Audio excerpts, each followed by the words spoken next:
He had a big smile. He raised his right hand. He promised to protect us. He was my friend.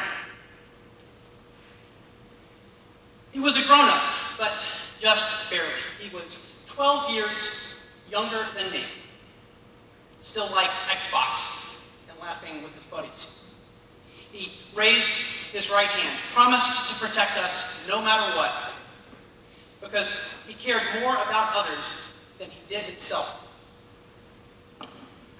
He raised his right hand and promised to protect us even if it meant going on a dangerous mission.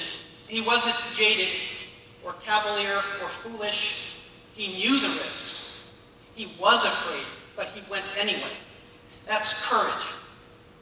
Being afraid and doing it anyway. Because he had raised his right hand and promised to protect us, no matter what.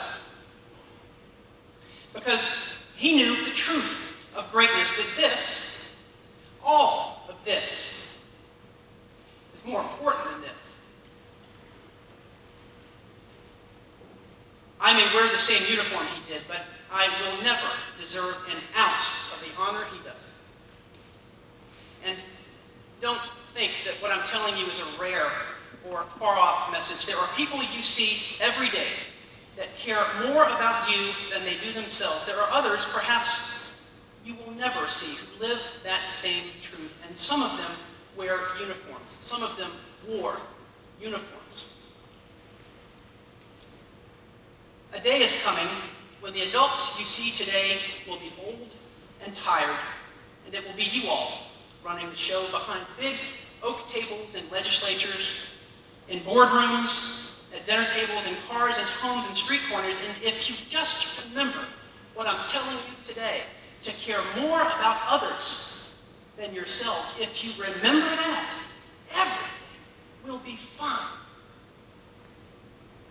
The greatest of you will do that. The greatest of you will choose others over self. You will care more about the world around you.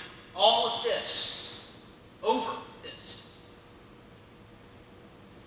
I don't tell my friends a story for sorrow. I tell it for thanks. Thanks for what he taught me, that life is not about its length, but its depth.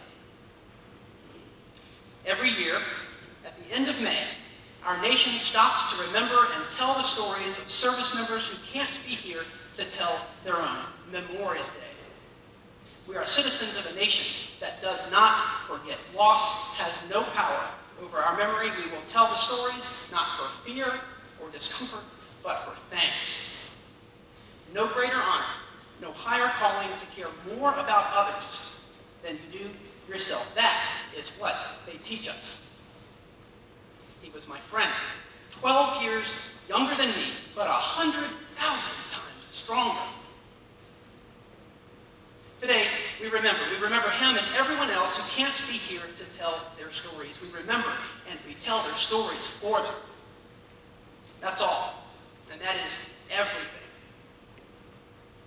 We do it for those that cared more for us than themselves. We tell their stories, and we remember. We remember.